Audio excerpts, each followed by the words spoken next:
नमस्कार दोस्तों, career foundation में आपको स्वागत करते हैं। चलिए हम लोग आज से वर्ल्ड हिस्ट्री, विश्व इतिहास के बारे में जानेंगे और विश्व इतिहास की अध्ययन करेंगे, है ना। देखिए, जब हम विश्व इतिहास की बात करते हैं तो आपके दिमाग में ख्याल आ रहा होगा कि क्या हम लोग विश्व इतिहास की पाठ प्राचीन काल से शुरुआत करेंगे, मध्यकाल से करेंगे या आधुनिक काल से शुरुआत करेंगे। बहुत अच्छा, मन में ख्याल आना लाजमी है, लेकिन सबसे पहले आपको यह समझ में आना चाहिए कि विश्व इतिहास का काल विभाजन किस तरह से हुआ है।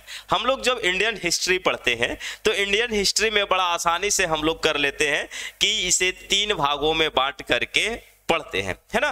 पहला काल विभाजन प्राचीन काल को मानते हैं, दूसरा मध्यकालीन को मानते हैं और तीसरा आधुनिक काल को मानते हैं।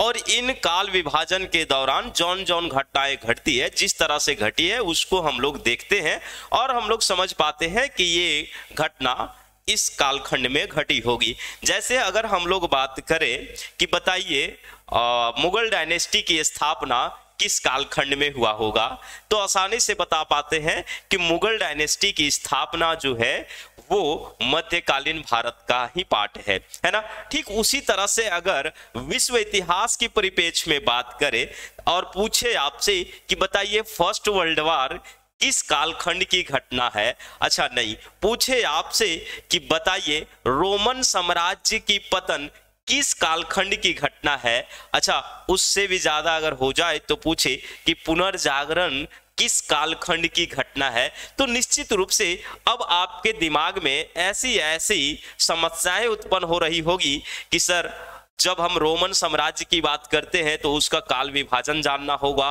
उससे पहले हमें विश्व इतिहास की काल विभाजन जानना होगा, तभी इन सारी चीजों को क्लियरली हम लोग समझ पाते हैं। तो क्यों ना सबसे पहले हम लोग विश्व इतिहास की काल विभाजन को समझ, उसके बाद फिर हम लोग जो पढ़ना है, जिस टॉपिक पर आज बात करेंगे उस टॉपिक पर चर्चा करेंगे, है ना।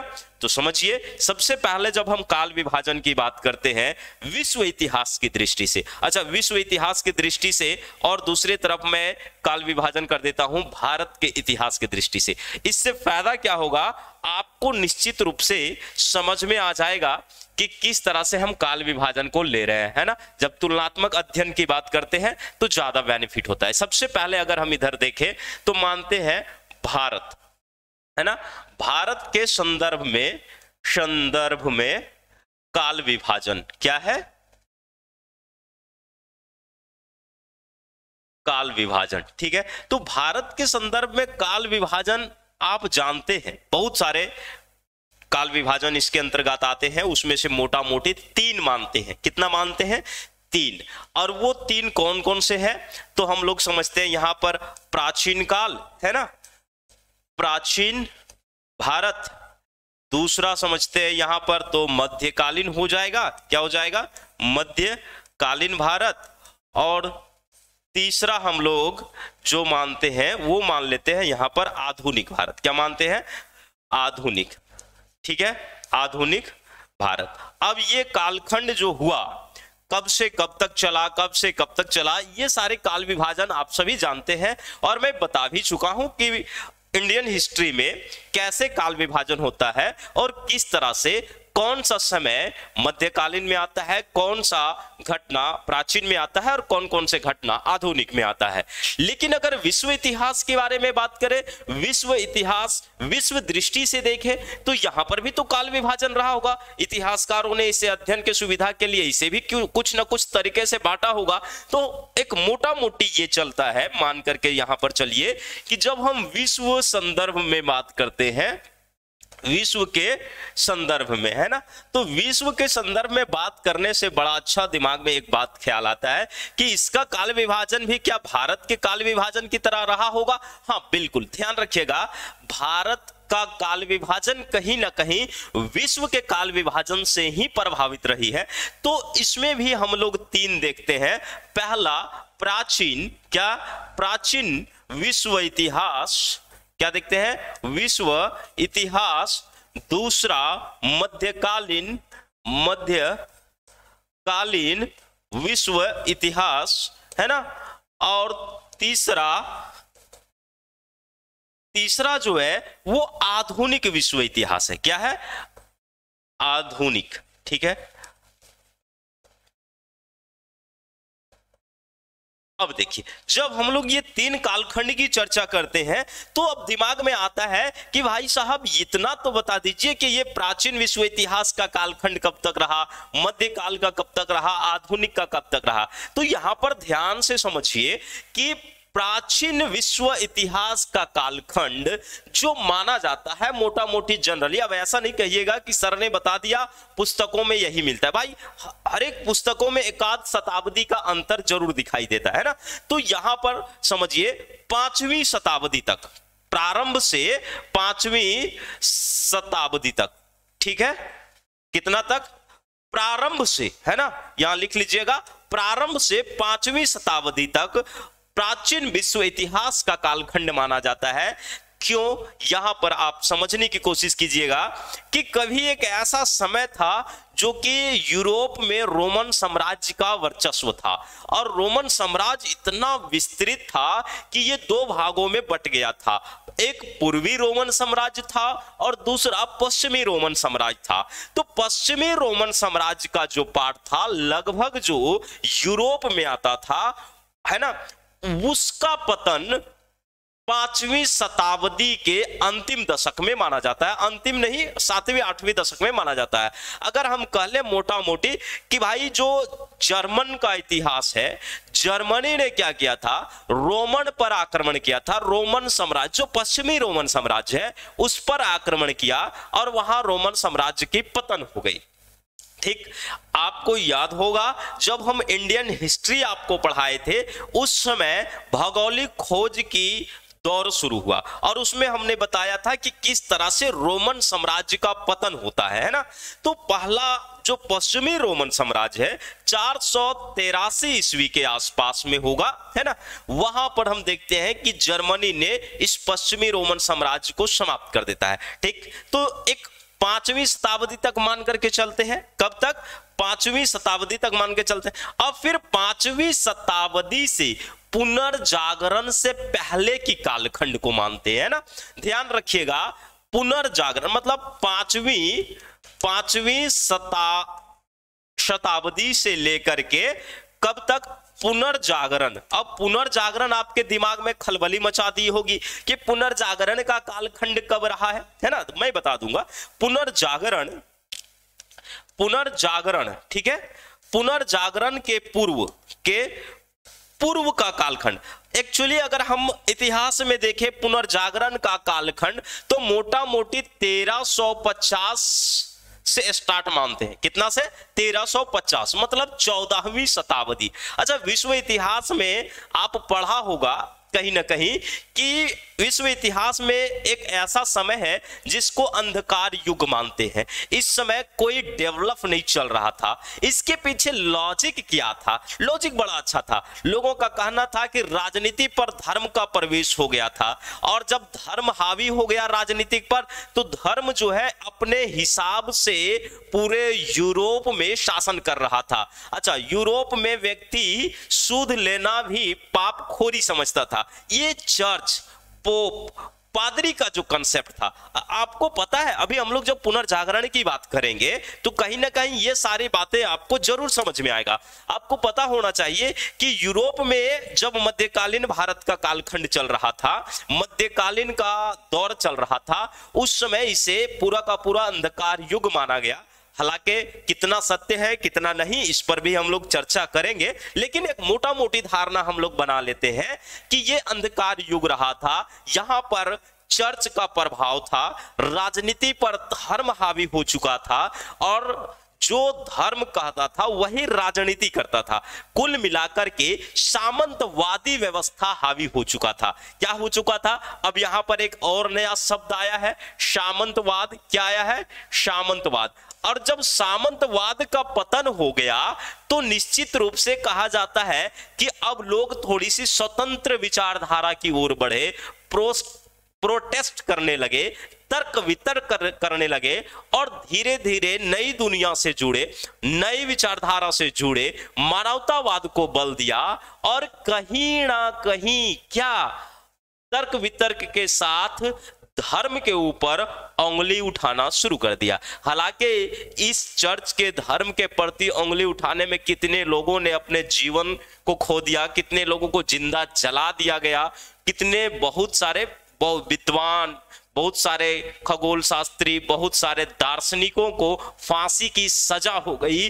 लेकिन ये आवाज जब उठना शुरू हुआ तो निश्चित रूप से धर्म दबी और धर्मनिरपेक्ष की बात हुआ, और वहीं से विश्व इतिहास को आधुनिक काल माना गया। अगर हम लोग आधुनिक काल की बात करते हैं तो भाई हमारे भारत में तो ये 13वीं मतलब 1350 14वीं शताब्दी में मध्यकालीन भारत चल रहा था। तो भारत का जो काल विभाजन है, अगर विश्व की तुलना में देखते हैं, विश्व इतिहास की तुलना में देखते हैं, तो कहीं ना कहीं भारतीय इतिहास जो है बाद में डेवलप किया है। तो यहाँ 13वीं से लेकर के मतलब कि 1350 से लेकर के ये 1650 तक मानते हैं, ठीक है। इसके बाद का कालखंड जो है यूरोप, ये इतिहास या विश्व इतिहास काल है, आधुनिक कालखंड का बात करते हैं। मतलब पुनर्जागरण काल कह ले, यहाँ पर पुनर्जागरण है ना, पुनर्जागरण का काल लेकर के अब तक जो है ये आधुनिक इतिहास है। एक मोटा मोटी ज्ञान आपके दिमाग में जरूर आया होगा और इतनी जानकारी होनी चाहिए, है ना। जैसे ही हम बात किए कि भाई अगर प्राचीन भारत, मध्यकालीन भारत और आधुनिक भारत की कालखंड देखते हैं, फिर वहीं विश्व इतिहास में उसके प्राचीन इतिहास, मध्यकालीन इतिहास और विश्व इतिहास के कालखंड को देखते हैं, तो उससे कहीं ना कहीं हमारे भारत में लेट दिखाई देता है। सामंतवाद का पतन, पुनर्जागरण की शुरुआत, आधुनिक दौर का प्रवेश हो जाता है। आज के सेशन में जो हम लोग बात करेंगे ये पुनर्जागरण के ऊपर ही बात करेंगे पूरा का पूरा, कि पुनर्जागरण क्या है, पुनर्जागरण क्यों हुआ, पुनर्जागरण का मतलब क्या होता है, पुनर्जागरण के दौरान यूरोप में कैसी घटनाएं घटी, इसमें किन किन लोगों का योगदान है, और कला, साहित्य, विज्ञान, चिकित्सा, चित्र, संगीत, इन सारे क्षेत्रों में किस तरह का बदलाव आया, धर्म किस तरह से यहां पर परिवर्तन हुआ, मतलब कि धर्म जो है किस तरह से शिथिल पड़ा, राजनीतिक व्यवस्था की क्या चर्चाएं हुई, इन सारे चीजों की चर्चा हम लोग पुनर्जागरण के इतिहास में करेंगे।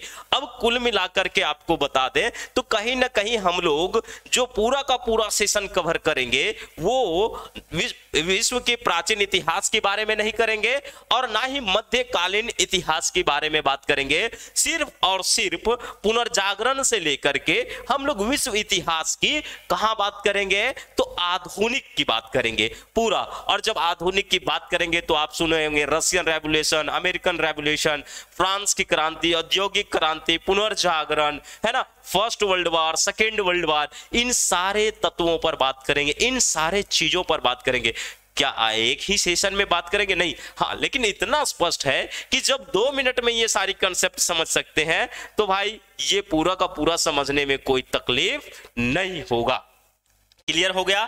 सामंतवादी व्यवस्था वाला बात समझ गए। सामंतवाद का हावी होना विश्व इतिहास के दृष्टि से देखें, यूरोप में सामंतवाद व्यवस्था जितना स्ट्रॉन्ग था, जो कि पूरे के पूरे यहां पर लोगों के चिंतन शक्ति ब्लॉक कर रखा था, अब सामंतवाद के ऊपर तर्क वितर्क होने लगा, धर्म के ऊपर तर्क वितर्क होने लगा।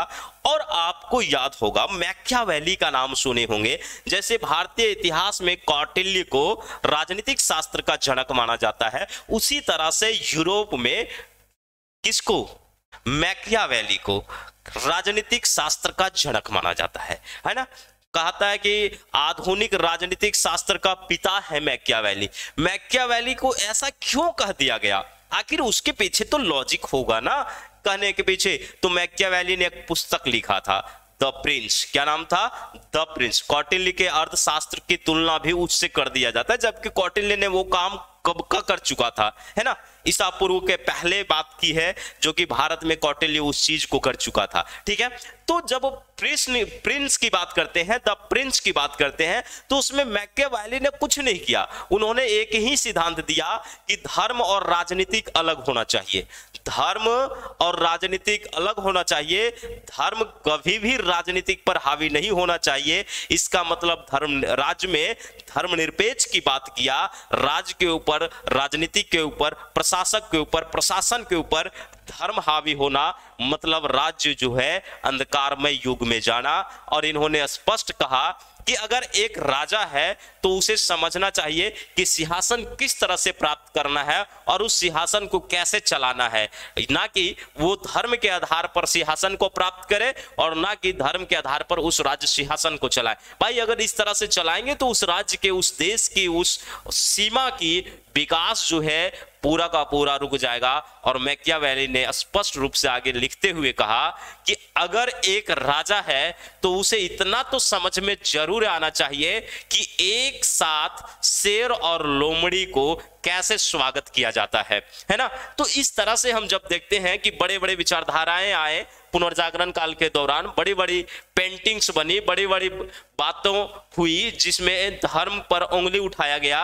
और धर्म जो पहले कह रहा था कि भाई सब कुछ तो ईश्वर के ऊपर होता है, स्वर्ग जाइए, स्वर्ग जाने के लिए आपको इस धरती पर ये कर्म करना होगा, है ना। तो उन सारी बातों को जब हम यहाँ पर कहते हैं तो उस पर अब उंगली उठने लगा। पूछा कि भाई स्वर्ग है कहाँ, स्वर्ग क्या है, नरक कहाँ है, इन तरह से तमाम तरीके के बातें आने लगी, ठीक है। और इससे पहले जितने भी अरस्तु, प्लेटो हुए और जिन लोगों ने खगोल शास्त्र, विज्ञान के क्षेत्र में, टेक्नोलॉजी के क्षेत्र में जो भी सिद्धांत दिए, सब पुनर्जागरण काल में उसकी आलोचना किया और उस आलोचना के बाद सत्यता की ओर गए। और जानिएगा बड़ा मजेदार इसमें व्यक्ति का नाम आप सुनिएगा और देखिएगा कि कैसे ये दुनिया को बताने की कोशिश किया और कहा कैसे हम लोग मानते हैं कि विश्व इतिहास के दौरान यूरोप आधुनिक काल में सबसे आगे था, ठीक है। तो उम्मीद करता हूं ये चीज समझ गए। और ये चीज जब समझ गए तो हम लोग सेशन में क्या बात करेंगे, आइए सेशन में बात करेंगे। आज के सेशन में पुनर्जागरण, क्या बात करेंगे, पुनर्जागरण, ठीक है, पुनर्जागरण, क्या बात करेंगे, पुनर्जागरण। अब पुनर्जागरण है क्या, पुनर्जागरण का मतलब क्या होता है, पुनर्जागरण का दौरान कब से कब तक रहा, पुनर्जागरण का कालखंड और पुनर्जागरण क्यों हुआ, पुनर्जागरण कहां से हुआ, पुनर्जागरण में किन लोगों का योगदान रहा। इस तरह से सवाल पूछे जाते हैं, इस तरह से सवाल आपके दिमाग में भी बनते हैं, है ना। तो सबसे बड़ा फॉर्मूला तो पुनर्जागरण ही है। और जब पुनर्जागरण का अर्थ समझ जाए, पुनर्जागरण का मतलब समझ जाए तो आधा तो कंसेप्ट ऐसा ही क्लियर हो गया, है ना, आधा कंसेप्ट ऐसा ही क्लियर हो गया। तो देखिए सबसे पहले इसमें होता है कि इसका मतलब क्या होता है ना, मतलब पुनर्जागरण का मतलब, है ना, पुनर्जागरण का मतलब क्या है, पुनर्जागरण का मतलब क्या है, पुनर्जागरण क्यों हुआ, यह भी सवाल आपके दिमाग में आता होगा। अच्छा कब हुआ, यह भी सवाल आता होगा, है ना, कहां हुआ, यह भी सवाल आता होगा, क्या परिणाम हुआ, क्या परिणाम, सॉरी, क्या परिणाम हुआ, यह भी आपके दिमाग में आता होगा, ठीक है। इसके साथ साथ महत्वपूर्ण व्यक्ति, महत्वपूर्ण व्यक्ति जिनका योगदान रहा, क्या योगदान रहा, ठीक है। परिणाम हो गया, महत्वपूर्ण व्यक्ति का योगदान हो गया। इसके बाद आप लोग को दिमाग में आता होगा कि कारण क्या रहा है, मेन रीजन तो यही है, कारण क्या रहा है। भाई क्या पुनर्जागरण नहीं होती तो आधुनिक विश्व इतिहास की शुरुआत नहीं होती, क्या पुनर्जागरण नहीं होता तो फिर यूरोपीय इतिहास कुछ और कहती, यूरोपीय इतिहास का मतलब कुछ और होता, है ना। इस तरह से बातें जब आपके दिमाग में बन रहे हैं तो इन सारे प्रश्नों का हल हम आपको देंगे, बस ध्यान से सुनिए। बड़ा इंटरेस्टिंग टॉपिक है और सच में जितना भारतीय इतिहास पढ़ने में मजा नहीं आया उतना इन चीजों को पढ़ करके अपने ज्ञान में वृद्धि कर सकते हैं और समझ भी सकते हैं। चलिए तो सबसे पहले जब पुनर्जागरण की बात करते हैं, पुनर्जागरण के कारण की बात करते हैं, है ना, पुनर्जागरण की कारण की बात करते हैं, तो कारण के दौरान हम एक बेसिक बात आपको बता रहे हैं, उस बेसिक चीज को ध्यान में रखिएगा। अब बेसिक बात क्या है, जो बेसिक बात की मैं चर्चा कर रहा हूं वो बेसिक बात क्या है उसको आपको ध्यान में रखना होगा। देखिए आपको ध्यान में क्या रखना है, यहां पर देखिए एक मैं ये पिक्चर लिया हूं, फिर मैं बाद में बताऊंगा। ये वाला एरिया दिख रहा है, ये वाला पूरा का पूरा, मैं कलर चेंज कर देता हूं ताकि ये वाला है ना पूरा का पूरा, ये कभी रोमन साम्राज्य हुआ करता था, बहुत बड़ा रोमन अंपायर था, है ना, रोमन साम्राज्य हुआ करता था। और ये रोमन साम्राज्य जो है, इस रोमन साम्राज्य के ऊपर क्या हुआ कि इटली जो है, सॉरी इटली, ये मतलब जर्मनी जो है अटैक कर दिया। और जब जर्मनी अटैक किया तो फिर पूर्वी रोमन, ये पूरा बटा हुआ था, है ना, यहां देखिए ये बटा हुआ था पूर्वी और पश्चिमी। जैसे पश्चिमी रोमन साम्राज्य की राजधानी रोम हुआ करती थी, क्या हुआ करती थी, रोम। और पूर्वी रोमन साम्राज्य की राजधानी कहां है, कुस्तुनतुनिया, जिसको बेजेंटाइन अंपायर कहते हैं। और बेजेंटाइन अंपायर के बगल में यहां पर अरब देश है। कौन सा देश है, अरब देश। पहले ध्यान से समझिए, पूरा का पूरा मैं चाहूं तो मैप के आधार पर आपको क्लियर करवा दूं, है ना, तो मैप समझना जरूरी। ये अरब है और कहा जाता है कि भाई लगभग 1500 वर्ष में कोई ऐसा वंश नहीं हुआ कि पूर्वी रोमन साम्राज्य के ऊपर कब्जा कर सके। कोई ऐसा शक्तिशाली शासक नहीं हुआ जो पूर्वी रोमन साम्राज्य के ऊपर कब्जा कर सके। और तो और जब पूरे दुनिया में मंगोल डायनेस्टी तहलका मचाया हुआ था, उस दौरान भी मंगोलों की ये शक्ति नहीं हुई कि बेजेंटाइन अंपायर पर हम अधिकार कर ले। लेकिन एक व्यक्ति का नाम याद रखिएगा कि इस अरब प्रदेश में सेल्जुक तुर्क अंपायर बड़ा तेजी से विकास करने लगा, बड़ा तेजी से अपने शक्ति का विस्तार करने लगा। और इस सेल्जुक तुर्क में एक महान शासक हुआ जिसका नाम था सुल्तान मुहम्मद द्वितीय, है ना, सुल्तान मुहम्मद द्वितीय। अगर सुल्तान मुहम्मद द्वितीय का नाम याद ना हो कोई दिक्कत नहीं। सुल्तान मुहम्मद द्वितीय ने 1453 ईस्वी को इस बेजेंटाइन अंपायर पर आक्रमण कर दिया। कब, 1453 में। और अब ये बेजेंटाइन अंपायर जो है किसके अधीन आ गया, तुर्कों के अधीन आ गया। कौन सा, सेल्जुक तुर्क, उस्मानिया तुर्क भी कहीं कहीं कहते हैं, है ना। तो ये सेल्जुक तुर्क अंपायर के अधीन में बेजेंटाइन अंपायर आ गया और रोमन साम्राज्य का पूरा पतन हो गया। ठीक, आगे चल दिए, बात को समझिएगा। अब यहां पर देखिए, जब रोमन साम्राज्य की पतन हो गई जिसमें बेजेंटाइन अंपायर थी, तो भाई यहां पर कहा जाता है कि 15 साल से ये जब क्षेत्र पूरा गढ़ बना हुआ था, तो एक तो व्यापारिक दृष्टि से बहुत ही महत्वपूर्ण था, ये अर्थव्यवस्था के दृष्टि से बहुत ही महत्वपूर्ण था, धन संपदा अच्छी थी, क्योंकि यहां पर व्यापार जबरदस्त होता था, मेडिटेरियन सी था और ये पूर्वी पश्चिमी देशों को जोड़ने का काम करता था। तो यहां पर लगभग 200 साल पहले बड़े बड़े विद्वान पनप रहे थे, बड़े बड़े दार्शनिक पनप रहे थे, चिंतक पनप रहे थे। मतलब दार्शनिकों और ये चिंतकों का गढ़ था। क्या था, गढ़ था। जैसे ही इस बेजेंटाइन अंपायर पर आक्रमण हुआ तो धीरे धीरे यहां तक उस्मानिया तुर्क का अधिकार हो गया। अब इस एरिया से ये जो दार्शनिक फिलोसोफर जो लोग थे, जो विद्वान लोग थे, खगोल शास्त्री गणितज्ञ लोग थे, ये लोग भाई जाए से जाए कहां, भाई जान तो बचाना है।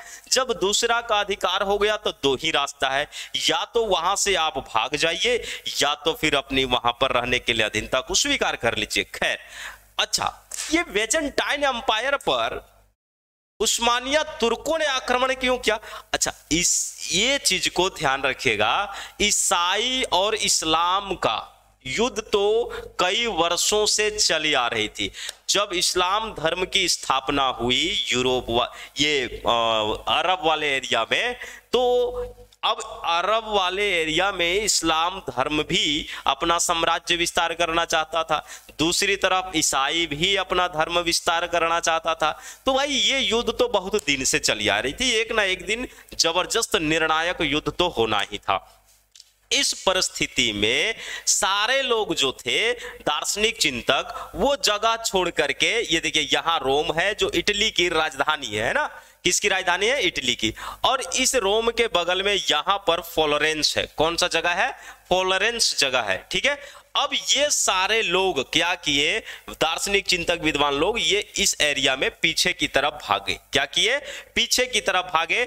और जब पीछे की तरफ भागे तो कोई फ्रांस चले गए, कोई इटली चले गए, कोई जर्मनी चला गया, और बेसिकली इटली के फ्रांस एरिया में जाकर के इन लोग निवास किए। और निवास करने के बाद भाई जहां दार्शनिक जाएगा, तर्क वितर्क विज्ञान ज्ञान की तो प्रकाश जगेगा ही जगेगा, लहरेगा। आप ध्यान रखिएगा, आज भी बड़े बुजुर्गों से नाम ये बात जरूर सुनते होंगे कि अगर किसी को दोस्त बनाना है तो एक पढ़े लिखे व्यक्ति के साथ दोस्ती कीजिए। अगर किसी के संगत में रहना है ना तो एक अच्छे सोच विचार और व्यवहार वाले के साथ में रहिए। उससे क्या होता है ना, संगत से गुण आता है, संगत से गुण जाता है। तो ये वाला कंसेप्ट जो है बिल्कुल वहां पर बैठता है। तो भाई जहां पर ये पढ़े लिखे शिक्षित विद्वान दार्शनिक चिंतक जा रहे थे वहां अपना परचम लहरा रहे थे। और कुछ इसी तरह का काम इन्होंने इटली के फ्लोरेंस शहर में जाकर के किए, ठीक है।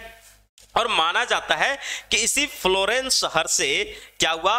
पुनर्जागरण की शुरुआत हुई। अच्छा, इटली से ही क्यों हुआ? इसमें बहुत सारे तर्क हैं, मैं एक एक करके समझाऊंगा। बस इतना तो समझ गए कि भाई कहां से शुरुआत हुई, कैसे शुरुआत हो रही है, और ये पुनर्जागरण जो है क्या है ना। तो चलिए हम लोग एक मैप के माध्यम से जब इस बात को समझ लिए तो अब जानने की कोशिश करते हैं कि पुनर्जागरण है क्या, और पुनर्जागरण का मतलब क्या होता है, कहां से क्यों हुआ ये तो समझ गए, और कैसे हो रहा है ये भी समझ गए। अच्छा, 1453 महीने बताया, तो हम लोग अभी एक समय डेट लिखा था 1350। क्या इससे पहले नहीं था? हाँ, इससे पहले भी हो रहा था। ये वाला एरिया जो देख रहे हैं ना, ये युद्ध, ये लड़ाई बहुत पहले से चल रहा था। ये जो जेरूशलम है, क्या है? जेरूशलम। जेरूशलम को लेकर के जिसको क्रूसेड्स कहते हैं, धर्म युद्ध हो रहा था। किसके किसके दौरान? तो भाई इस्लाम और ईसाई को लेकर के यहां पर युद्ध हो रहा था, है ना। जब इस्लाम इस पर कब्जा कर लिया तो यहां से ईसाई लोग पीछे हट गए। क्या हुए? पीछे हट गए। तो ये युद्ध तो चल रहा है। ये क्रूसेड्स का समय है 1099 लिखा हुआ है ना, तो 1099 एग्जैक्ट मैं टाइम बता दूंगा कि कब है क्या नहीं है। देखिए ये क्रूसेड्स है ना, जो मतलब कि युद्ध हो रहा है, ये कई बार हो रहा है, कई 3-4 बार हुआ, बार बार यहाँ अटैक कर रहे थे बार बार। और जब युद्ध हो रहा है तो ये एक तरह से देखिए, ये वाला मेडिटेरियन सी है, ये यहाँ से व्यापार करने का बढ़िया मार्ग है, यहाँ से फिर व्यापारी जा रहे हैं, है ना। इधर बेजेंटाइन एम्पायर जो सबसे विकसित माना जाता था, ये जोड़ने का काम करता था स्थल मार्ग से भी और जल मार्ग से भी, तो कहीं ना कहीं व्यापार की दृष्टि से भी ये महत्वपूर्ण था और ये धनी शहर होता जा रहा था। क्लियर? तो शुरू करें हम लोग आज का सेशन। और आज का सेशन में पुनर्जागरण के एक एक बात को पढ़ेंगे और ध्यान से सुनिएगा, बहुत महत्वपूर्ण है। सवाल तो निश्चित रूप से पुनर्जागरण से पूछे जाएंगे और हमेशा पूछते हैं, है ना। तो पुनर्जागरण क्या कह रहा है? पुनर्जागरण जिसका इंग्लिश में हम लोग रिनाइसांस कहते हैं। क्या कहते हैं? रिनाइसांस, मतलब रेनेसा कहते हैं। क्या कहते हैं? रेनेसा, ठीक है। पुनर्जागरण कब का समय है भाई? समय है हमारा 1350 से 1650 कर दिया था मैंने, सॉरी 1550। क्या होगा? 1650 जो मैंने फर्स्ट टाइम में बताया था शायद काल विभाजन में, ध्यान रखिएगा। हालांकि मैंने उस समय कहा था कि एक शताब्दी का अंतर हमेशा दिखता है, कोई बात नहीं, अगर हो भी गया तो आप 1650 ध्यान में रखिएगा। चलिए अब इसे समझने की कोशिश कीजिए, एक एक करके बातों को समझिए। कहता है यूरोप के मध्यकाल के अंत के आसपास, मध्यकाल का अंत लगभग कगार पर थी, है ना। सामंतवाद पतन पर जा रहा था। सामंतवाद है क्या, मैं समझा दूंगा। ऐसी परिस्थितियां पैदा हुई जिससे मनुष्यों को चेतना युक्त बनाया, यही चेतना पुनर्जागरण कहलाया। अब देखिए हम अभी क्या कह रहे थे? पुनर्जागरण कहता है कि मध्यकाल जो था बिल्कुल अंधकारमय युग था और इस दौरान धर्म जो है बिल्कुल हावी हो चुका था। कहा जाता है कि अगर मनुष्य उस समय में कोई पाप करता था तो पाप मुक्ति पत्र चर्च देने का काम करता था, पैसा लेता था, है ना। और पोप पादरी बनने के लिए तो बड़े बड़े व्यक्ति बनते थे जिनके पास ज्यादा से ज्यादा धन संपत्ति होता था उस समय में। तो सोचिए पाप करने वालों के लिए एक कागज में लिख करके दे दिया जाता था और उससे लोग मानते थे कि हम उस पाप से मुक्ति पा लिए। अच्छा, मानवतावाद का बहुत जबरदस्त हनन हुआ था। इस कालखंड के दौरान कहा जाता है कि अगर कोई व्यक्ति धर्म के विरुद्ध जाता था तो उसे जिंदा जला दिया जाता था। अगर कोई व्यक्ति धर्म के विरुद्ध कोई उंगली उठाने की कोशिश करता था तो उसे फांसी की सजा हो जाती थी, आजीवन कारावास हो जाता था। एक तरह से कह लें कि जीव हमें तो भगवान ने दिया था, उस जीव को काटने का काम कहीं ना कहीं ये चर्च ने किया था। किसने किया था? चर्च ने किया था। लेकिन भाई ये कितना दिन तक? आप भारत में पढ़े होंगे धर्म सुधार आंदोलन, है ना। जब समाज जटिलता की ओर जाती है तो कहीं ना कहीं लोग जो है उस जटिलता से बाहर निकलने की कोशिश करते हैं और उसी में कोई एक ऐसा मसीहा पैदा लेता है जो उस जटिल परिस्थितियों से लोगों को बाहर करने का काम करता है। जिसमें आपको एक बात हमेशा याद होगा, कौन? बुद्ध जी, सिद्धार्थ। वो सिद्धार्थ जो 29 वर्ष की अवस्था में घर से बाहर निकले और फाइनली कुछ साल बाद वो बुद्ध बन करके लौटे और उन्होंने समाज के उत्थान के लिए तमाम तरीकों की बात किया। खैर, उतना दूर हम लोग नहीं जाएंगे। यही कुछ घटना विश्व इतिहास के दृष्टि से देखें यूरोपियन साइट में घट रही थी। यूरोपीय इतिहास में हमें ये चीज दिखाई देती है। भाई, रसगुल्ला खाना है तो चर्च डिसाइड कर रहा है, नीम का जूस पीना है तो चर्च डिसाइड कर रहा है, कल बाहर निकलना है तो कौन सी कलर की कपड़ा पहन करके बाहर निकले, चर्च डिसाइड कर रही है। और इस तरह से मानवतावाद का हनन हुआ और जब मानवतावाद के हनन की हो रही थी, उस पर जब विरोध होना शुरू हुआ तो कहीं ना कहीं लोग जागने लगे। क्या करने लगे? जागने लगे, उसके प्रति जागरूक होने लगे, लोग प्रोटेस्ट करने लगे। अलाइटमेंट नाम शब्द जरूर सुने होंगे। प्रबोधन का काल आने लगा, तर्क वितर्क करने लगे। अगर इस पृथ्वी पर ईश्वर है तो कहाँ है? अगर पृथ्वी पर ईश्वर ने आपको प्रतिनिधित्व के रूप में भेजा है तो भाई कैसे भेजा है? सारे चीजों का अब प्रमाण चाहिए था, है ना। प्रमाण के आधार पर बात करने लगे। तो बात को यहाँ क्या कह रहे हैं कि क्या हो रहा है? चेतना युक्त बनाया जा रहा था और यही चेतना पुनर्जागरण का लाया। इतिहास के बुकों में स्पष्ट लिखा हुआ देखेंगे आप कि पुनर्जागरण का मतलब होता है पुनः जागना, फिर से जागना। और फिर से जागना, पुनः जागना अगर हम कह रहे हैं तो क्या ये कहना उचित है? लोग सो गए थे और फिर उठ करके बैठे और कहे कि ये पुनर्जागरण हो गया। कोई ऐसा एक दिन रहा होगा, कोई ऐसा एक समय रहा होगा भाई कि इस रात में आज लोग सोए हैं और जब सुबह कल उठ करके सुबह हुआ, कल उठे तो वो पुनर्जागरण में प्रवेश कर गए, है ना, वो पुनः जागे। उससे वो घटना तो पहले भी नहीं, ये प्रक्रिया कई सौ सालों का था। अब हम लोग जब विद्रोह और आंदोलन की बात करते हैं तो ऐसा थोड़ी मन में ख्याल आता है कि कल हम विद्रोह करेंगे, विद्रोह करेंगे। अरे भाई, विद्रोह करने के प्रति कारण होते हैं। वो कारण कोई एक दो दिन का नहीं, एक आध महीना का नहीं, बल्कि कई सौ साल, कई वर्षों का, ये कई दशकों का परिणाम होता है। 1857 की क्रांति भारत में हुई, नो डाउट की हुई, लेकिन ऐसा थोड़ी था कि मंगल पांडे को दिमाग में एक दिन रात में आया कि चलो हम लोग कल विद्रोह कर देंगे, अंग्रेजी सेना को कुचल देंगे, अगर कोई उसके बीच में आएगा तो उसके मार डालेंगे। नहीं, ऐसा नहीं था कि मंगल पांडे के मन में एक रात ख्याल आया और दूसरा दिन उन्होंने विद्रोह कर दिया, उस विद्रोह में सब लोग कूद पड़े। अरे भाई, 100 साल का जो अंग्रेज नीति था, उस अंग्रेज नीति के द्वारा जो लोगों के अंदर असंतोष पनप रही थी, वो असंतोष का परिणाम था। ठीक है, तब कहीं ना कहीं एक ऐसा समय आया, एक ऐसा अवसर आया जो 1857 की क्रांति छिड़ी। वही बात हम यहां देखते हैं कि जो पुनर्जागरण हो रही है, ये पुनर्जागरण भी कई वर्षों, कई सालों का देन है, कई लंबे समय का परिणाम है। ठीक है, तो ये बात समझ गए। पुनर्जागरण का काल, पुनर्जागरण मानव के मन में चेतना युक्त जो बन रही थी वह चेतना कला। पुनर्जागरण कोई राजनीतिक अथवा धार्मिक आंदोलन नहीं था, बल्कि पुनर्जागरण 14वीं 16वीं शताब्दी के बीच में पश्चिमी यूरोपीय विचार, साहित्य, कला, लौकिक प्रवृत्तियों का त्रिविक्रम था। मतलब कहने का मतलब ये है कि भाई पुनर्जागरण जो है ये कोई, पुनर्जागरण जो है ये कोई राजनीतिक और धार्मिक आंदोलन नहीं था।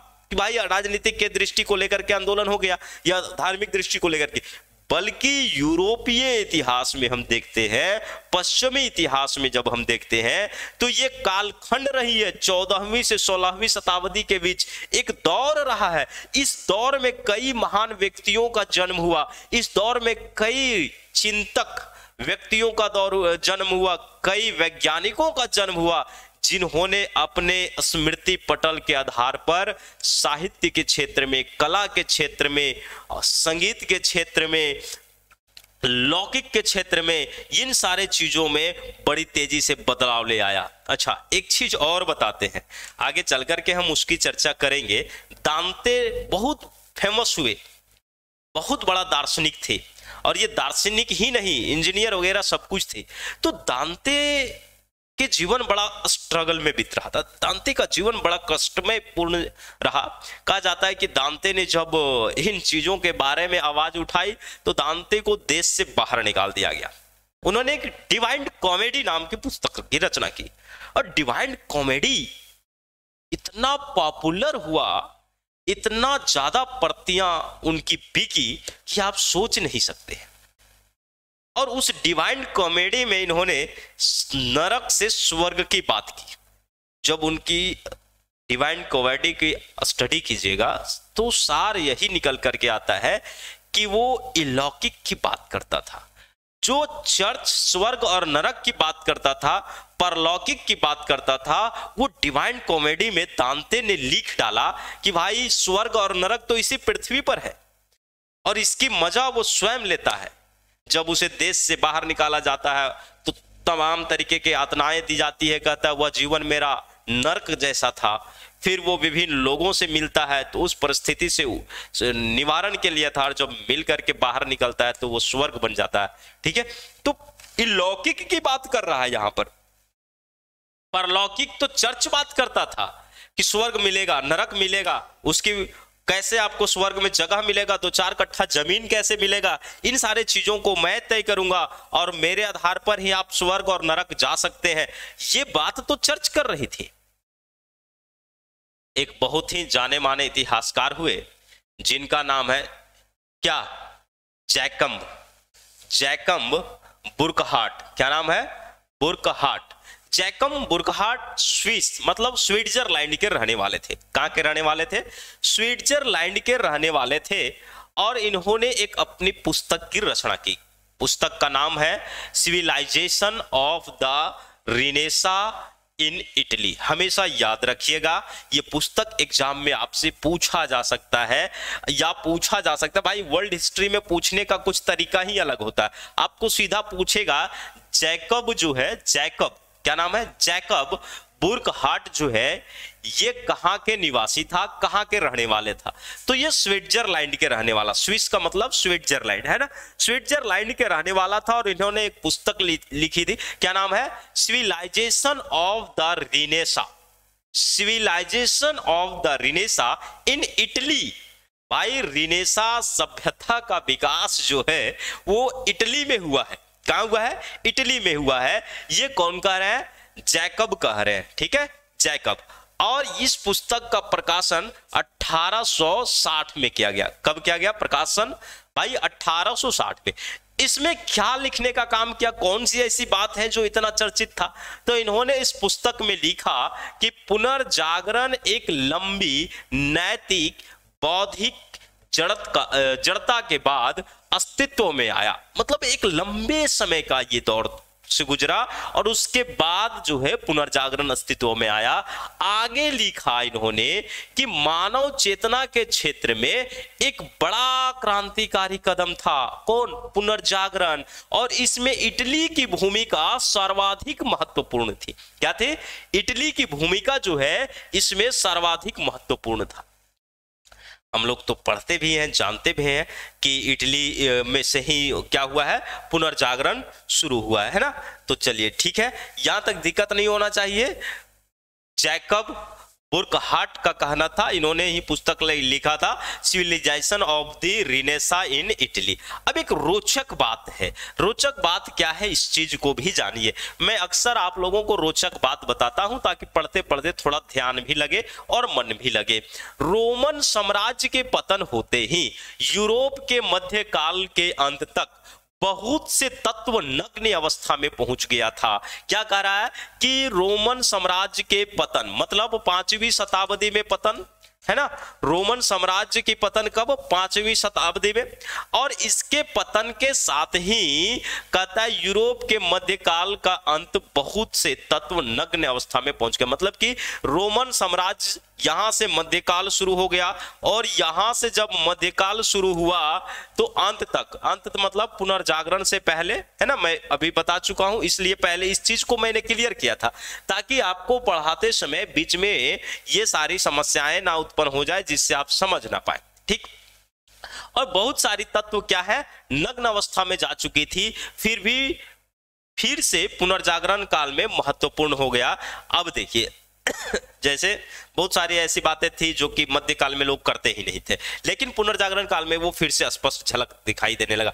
लौकिक जगत के प्रति आस्था, मानवतावाद का विकास, रूढ़िवादिता के स्थान पर तर्कवाद का महत्व, प्राकृतिक सौंदर्य की अनुभूति, ये सारे जो है ना, ये सारे चीजें जो है मध्यकाल में समाप्त हो चुका था, लेकिन ये सारे चीज फिर से पुनर्जागरण काल में आ गया, फिर से पुनर्जागरण काल में क्या हुआ, अवस्थित हो गया। बातों को गौर से सुनिए और ध्यान से समझिएगा, और इन चीजों को जब समझ पाते हैं तो निष्कर्ष भी निकालने में आपको बहुत आसानी हो जाएगा। अब ध्यान रखने योग्य बात यह है कि भाई आधुनिक इतिहासकारों का मानना है कि पुनर्जागरण की घटना कोई आकस्मिक नहीं थी, बल्कि इसका आभास से तो पहले हमें, इसका आभास माने पहले ही हो जाता है, 14वीं शताब्दी से पहले भी। मतलब कुल मिलाकर के हम ये कहें कि भाई जो आधुनिक रिसर्चर है, अभी लेटेस्ट जो इस पर रिसर्च किया जा रहा है, उसमें कहता है कि पुनर्जागरण का काल या पुनर्जागरण जो है कोई एक आकस्मिक घटना नहीं थी, है ना। पुनर्जागरण कोई एक आकस्मिक घटना नहीं थी, बल्कि इसका आभास तो हमें 14वीं शताब्दी से पहले ही हो गया था, और वो परिणाम हमें दिखाई दे रहा था, उसका झलक हमें कहीं ना कहीं किसी न किसी रूप में दिखाई दे रहा था। कहता है कि समय समय पर सामूहिक मानसिक उद्वेग, चिंतन और मनन के उदाहरण भी मिलते हैं। मतलब ऐसा थोड़ी है कि सिर्फ पुनर्जागरण के काल में ही इन सारे तत्वों का विद्यमान होना या इस तरह का झलक दिखाई देना। अब देखिए कैसे, तो इसमें हम ले सकते हैं कि भाई दो ऐसे आंदोलन थे जो कहीं ना कहीं पुनर्जागरण के पूर्वभाषी माना जाता है या पुनर्जागरण से पहले हुआ था, जो कहीं ना कहीं उससे मिलता है, उससे तर्क खाता है। क्या है? पहला कैरोलिंगियन पुनर्जागरण जो 9वीं शताब्दी में हुआ। आपसे सवाल पूछेगा पुनर्जागरण से पहले कौन सा पुनर्जागरण हुआ था, तो दिमागे में नहीं आएगा, बोलेगा क्वेश्चन में गलत पूछ दिया। कैरोलिंगियन पुनर्जागरण ये 9वीं शताब्दी में हुआ था। दूसरा अगर हम बात करें तो 12वीं शताब्दी का आंदोलन जिसमें मानवतावादी विचारों का विकास हुआ। क्या हुआ? मानवतावादी विचारों का विकास हुआ 12वीं शताब्दी में। भाई कहीं ना कहीं तो हम देख रहे हैं कि ये 14वीं शताब्दी से पहले की बात है ना। 14वीं से 16वीं यही तो है पुनर्जागरण का कालखंड, लेकिन हम लोग देखते हैं कि उससे भी पहले 12वीं शताब्दी में ऐसा चलता है। इस दौरान पेरिस, ऑक्सफोर्ड आदि विश्वविद्यालयों की स्थापना भी की गई थी। क्या हुआ? पेरिस, ऑक्सफोर्ड ये सारे विश्वविद्यालय हैं, यहां पर इसकी स्थापना हुई और यूनान के धर्मशास्त्री तथा नैतिक ग्रंथों की खोज शुरू हो गया। अब देखिए यूनान मतलब प्राचीन ग्रंथ, रोमन ग्रंथ। एक बात और मैं अगर चाहूं तो यहां बता सकता हूं, आप जानने की कोशिश करते हैं तो रोमन साम्राज्य के पतन के साथ ही स्कूलों में शिक्षा दिया जाना बंद होने लगा। अब चर्च वगैरह की बात होने लगा था, है ना। सिर्फ चर्च शिक्षा दे रहे थे। चर्च कैसे शिक्षा देगा भाई? अपने धर्म के आधार पर ही शिक्षा देगा। तो अब फिर से एक बार हम देखते हैं कि स्कूल विद्यालय खुलने लगे, है ना।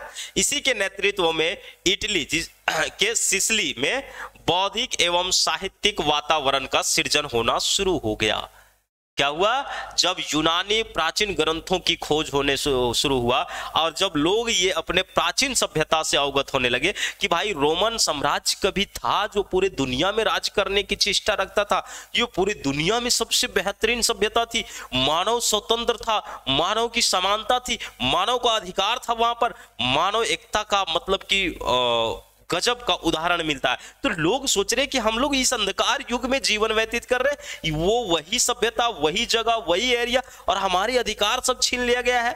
और इसी परिपेक्ष में जब पांडुलिपियों की खोज हुई, उसकी अध्ययन होने लगा, तो लोगों के हाथों हाथ पहुंचने लगा। और मैं आपको एक बड़ा मजेदार बात बता देता हूं कि जब पांडुलिपियों की प्रति छापे खाने का आविष्कार से वृद्धि हुई और लोग उसका मतलब कि ट्रांसलेट करने लगे और लोगों तक पहुंचाने लगे, तब अब अगर चर्च कहता है कि कुछ हुआ तो ऐसा ही बाइबिल में लिखा गया है, ऐसा ही होना था, अब इस पर उंगली उठने लगा। क्योंकि पहले तो वो चर्च की बात करता था ना, चर्च ही बाइबिल पढ़ता था, फोटोकॉपी कम थी, तो पादरी पोप उसका गहन अध्ययन करते थे और अपने तरीके से ये धर्म के ठेकेदार कहते थे बाइबिल में यही लिखा गया है, बाइबिल के आधार पर यही होना था।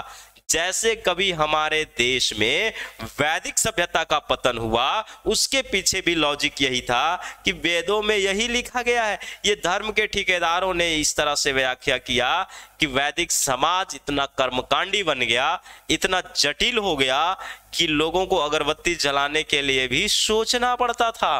ठीक है, चलिए अब आते हैं पुनर्जागरण के क्षेत्र से जुड़े लोग। हालांकि बहुत सारे लोग जुड़े हैं, जिसमें से कुछ आपको ध्यान में रखना है जो कि पुनर्जागरण से पहले उसका योगदान रहा।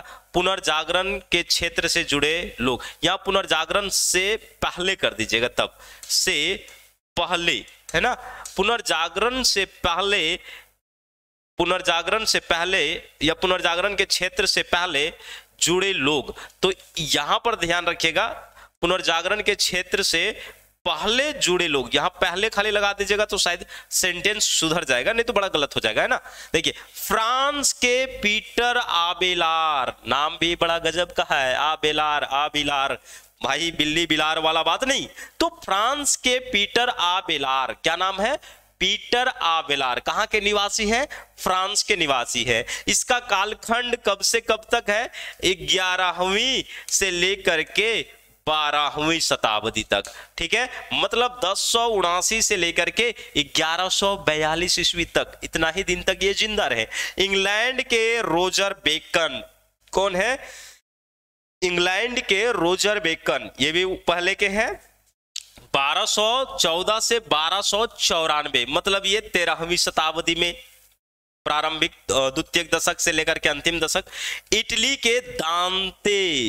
के दांते जो फ्लोरेंस निवासी थे, 1265 से 1321। तो दांते, बेकन, आबेलार, इन सारे लोगों का नाम याद रखिएगा। इन सारे लोगों के बारे में मैं डिटेल चर्चा करूंगा ताकि इनसे जो सवाल बनाए जाते हैं ना, जीवन में कभी भी उससे गलती ना हो। अच्छा, यहां तक तो ठीक है। अब इन लोगों ने सर्वप्रथम अंधविश्वास के स्थान पर वैज्ञानिक दृष्टिकोण प्रदान करके मानव की दुर्बलताओं को पहचानने की प्रेरणा दिया। आज भी यही है। हम कहते हैं कि भाई जो आप आस्था के प्रति इतना लीन हो रहे हैं, कभी हमारे देश में भी एक युवाओं का नेतृत्व करने वाला सन्यासी स्वामी विवेकानंद हुए, और स्वामी विवेकानंद ऐसे वैज्ञानिक थे कि समय को पहचान करके लोगों को कार्य करने के प्रति बल दिए। भाई जब वो यूरोप, पश्चिम एशिया गए तो पश्चिम एशिया में समय को पहचान करके लोगों की भावनाओं और लोगों को देख करके उन्होंने कहा था कि थोड़ी सी अध्यात्म की ओर लौटिए। और जब वही विवेकानंद वापस भारत आए तो समय और स्थान के आधार पर उनका जो सिद्धांत था, उनका जो व्याख्या था, वो बदल गया और भारतीयों को कहा कि कहीं ना कहीं आप ज्यादा अध्यात्म होते जा रहे हैं, तो थोड़ा सा भौतिकवादी बनिए ताकि आपका जीवन सफल हो सके, है ना। और इसी आधार पर इसमें कहा गया है भाई कि जो ये सारे लोग थे, इन लोगों ने मानव की दुर्बलता को पहचानने का बात किया कि भाई मानव की दुर्बलता क्या है उसको पहचानिए। स्वर्ग नरक की तो बात की बात है, अभी कहां वो बात करेंगे। तो ये बात हो गई। अब आइए पुनर्जागरण का अर्थ समझिए। बहुत अच्छा बात है पुनर्जागरण। भाई सीधा सीधा मानते हैं कि पुनः जागना, पुस्तकों में पुनः जागना, ठीक है। और पुनः जागना का मतलब मैं बताया, ऐसा थोड़ी था कि पुनः जागना फिर से जागना, इस तरह की बातें व्याख्याएं कर देती जाती, ठीक है। पुनर्जागरण शब्दावली से उन सभी बौद्धिक परिवर्तनों का बोध होता है जो मध्य युग के अंत में दृष्टिगोचर हो रहे थे। परिवर्तन से तात्पर्य सामंतवाद की अवनति मतलब पतन, प्राचीन साहित्य का अध्ययन, राष्ट्रीय राज्यों का उत्थान, आधुनिक विज्ञान का प्रारंभ, बारूद एवं कुतुबनुमा का आविष्कार, नई व्यापारिक मार्गों की खोज, ये सारे चीजें परिवर्तन का मतलब है। नहीं समझे, मैं फिर से समझाता हूं। देखिए हालांकि आपको तो यहाँ ऑब्जेक्टिव लेकर के चलना है, आप आंसर राइटिंग नहीं करते हैं। वर्ल्ड हिस्ट्री में का करना होता शायद बीपीएससी में है ना, तो वहां तो लोग पढ़ते होंगे, वहां पर देखिए। हमारा यहाँ है, ऐसा नहीं है कि लिख दीजिए पुनर्जागरण का अर्थ पुनः जागना, फिर से जागना, अंधकार युग से क्या कर रहे हैं लोग, फिर से एक बार नए युग की ओर जा रहे हैं, है ना। नहीं, वैसा नहीं। यहां पर समझिए, कहता है पुनर्जागरण शब्दावली से उन सभी बौद्धिक परिवर्तनों, एक शब्द आया बौद्धिक परिवर्तनों, है ना, क्या है, बौद्धिक परिवर्तनों, इसको अंडरलाइन करिए और देखिए बौद्धिक परिवर्तनों की बात करता है, बोध करता है ना, जो मध्य युग के अंत में दृष्टिगोचर हो रहा था। मध्य युग के अंत में मतलब मध्य युग जो है वो समाप्ति की ओर जा रहा था, समाप्त के कगार पर जा रही थी, और उसी समय बात कर रही थी बौद्धिक दृष्टिगोचर, बौद्धिक चिंतन की, प्रोटेस्ट, एनलाइटमेंट, प्रबोधन की।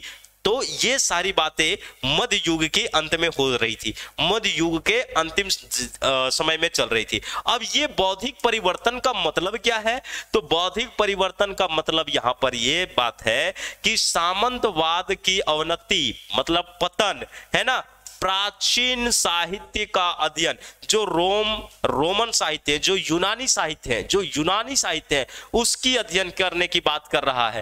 राष्ट्रीय राज्यों का उत्थान, और जो राष्ट्रीय राज्य है उसके उत्थान की बात कर रहा है।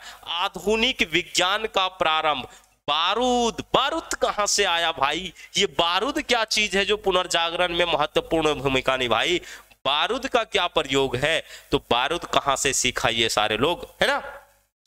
कुतुबनुमा कहां से सीखे, ये कुतुबनुमा का आविष्कार पहले चर्च में जो बनाए जाते थे ना, ये नुकीली वाली बात, अब इसमें कुतुबनुमा लगने लगा। क्या लगने लगा, कुतुबनुमा, मीनार लगने लगा, गोल तरह का होने लगा। नए व्यापारिक मार्गों की खोज, अच्छा हम वही बात कर रहे हैं जो 1453 में कुस्तुतुनिया वाली बात है, बेजेंटाइन अंपायर की बात है, इस्तांबुल की बात है, उसकी बात कर रहे हैं। अब जब यहां पर पतन हुआ तो इन सारे चीजों के चलते नई व्यापारिक मार्गों की खोज में सहज हो गया, सरल हो गया, है ना। चलिए अब आइए एक बात को समझिएगा, कुछ डिफिनेशन है, हो सकता है आपसे एग्जाम में सवाल कर दे, जैसे डेविस का बहुत फेमस मतलब कि डिफिनेशन है पुनर्जागरण को लेकर के, तो इसको याद रखिएगा। आपसे हो सकता है पूछेगा निम्नलिखित में से पुनर्जागरण के बारे में कौन इन्होंने या किसने इस स्टेटमेंट को दिया था। मानव के स्वतंत्र प्रिय साहसी विचारों को जो मध्य युगीन में धर्माधिकारियों द्वारा जकड़ व बंदी बना दिए गए थे व्यक्त करता है, ठीक है। पुनर्जागरण को लेकर के ये बात कर रहा है ये डेविस महोदय है। फ्रांस के प्रसिद्ध इतिहासकार जुल्लस मिशेलेट, क्या नाम है, जुल्लस मिशेलेट ने पुनर्जागरण के 2 आयाम बताए। कितने आयाम बताए, बड़ा फेमस हुआ उस समय में, और ये 2 आयाम शायद आज भी प्रैक्टिकली लोग सोच सकते हैं। कहता है दुनिया की खोज और मनुष्य की खोज। अब दुनिया और मनुष्य की खोज के बारे में ये बताया और इसके अर्थ के बारे में समझाया। कौन है दुनिया और मनुष्य की खोज के बारे में कहने वाले, तो ये है हमारे जुल्लस मिशेलेट। क्या नाम है, जुल्लस मिशेलेट। 2 आयाम, वो 2 आयाम कौन है, दुनिया की खोज और मनुष्य की खोज। जब दुनिया की खोज की बात करता है तो उन्होंने कहा 15वीं 16वीं शताब्दी की भौगोलिक खोज, ठीक है। 15वीं शताब्दी के दौरान भौगोलिक खोज, तो 15वीं 16वीं शताब्दी में देख रहे हैं समुद्री मार्ग से क्या कर रहा है, भारत की खोज हो रहा है, अमेरिका की खोज हो रहा है, प्रशांत महासागर की खोज हो रहा है, समुद्र के मार्ग से होते हुए लोग चाइना तक पहुंच गए हैं। और जब ये पहुंच रहे हैं तो उस दौरान भाई नए आचार विचार प्रदान हो रहे हैं, तर्क वितर्क की बातें हो रही, बड़ा फेमस है हर एक चीज। ये कारण में भी चले जाएंगे और आपको एक एक करके हर एक कारण के बारे में भी हम समझाएंगे, है ना। मनुष्य की खोज का मतलब यहां पर क्या है, तो मध्यकालीन पोप शाही को अस्वीकार किया तथा विकसित एवं स्वतंत्र दृष्टि का अवलंबन किया। मतलब यहां पर यह है, कहने का मतलब मनुष्य खोज का कि जो पोप शाही लोग हैं उसको अब नहीं मानेंगे हम लोग, है ना, और विकसित एवं स्वतंत्र दृष्टि का विकास करेंगे जो मानवता की बात करेगा। सीमोंड, क्या नाम है, सीमोंड। सीमोंड ने पुनर्जागरण की व्याख्या करते हुए स्पष्ट शब्दों में लिखा कि यह एक आंदोलन था जिसके द्वारा पश्चिम के राष्ट्र मध्य युग से निकल करके आधुनिक विचार तथा जीवन की पद्धति को ग्रहण करने लगे। तो ये जो सीमोंड साहब है, इनका स्टेटमेंट बाय द वे अगर आ जाए, देखिए खास करके पीजीटी वाले जैसे एग्जाम में बहुत बार आते हैं स्टेटमेंट, है ना, पिछला बार के सवाल आप देखेंगे तो स्टेटमेंट ज्यादा था, तो पकड़ेंगे कैसे। तो सीमोंड साहब जो है, ये जो है तो भाई ये मोमेंट की बात करते हैं, है ना, मोमेंट आंदोलन की बात करते हैं। क्या करते हैं, मोमेंट आंदोलन की बात करते हैं। तो यह एक आंदोलन था, बस इतना ही से पकड़ लीजिएगा, मोमेंट, मोमेंट से आंदोलन। क्लियर हो गया। चलिए, उम्मीद करता हूं कि जो भी बातें हमने आपको बताया पुनर्जागरण के बेसिक बातों को लेकर के, पुनर्जागरण के अर्थ को लेकर के आपको सारा क्लियर हो गया होगा, है ना। ऐसा नहीं हुआ होगा कि आप इन सारे चीजों को क्लियरली से समझ नहीं पाए होंगे। तो हम लोग क्या क्या देखें, एक बार थोड़ी सी रिवीजन कर लेते हैं, दिमाग में आपको आ जाएगा। पुनर्जागरण, तो पुनर्जागरण यहाँ पर क्यों हो रहा है, पुनर्जागरण का कालखंड कब है, 13वीं से 16वीं शताब्दी तक, 14वीं से 16वीं शताब्दी तक, 1350 से 1550 तक पुनर्जागरण क्यों हो रहा है। तो ये भाई पुनर्जागरण एक्चुअली जो धर्म पर, राजनीतिक पर धर्म हावी हो गया था, लोगों का स्वतंत्रता छीन लिया गया था, मानवता का हनन हुआ था, उसी के विरोध में ये पुनर्जागरण हुआ। पुनर्जागरण के होने के साथ साथ पुनर्जागरण का अर्थ क्या है, अब लोग तर्क वितर्क करने लगे, है ना, हर एक चीज को पूछने लगे।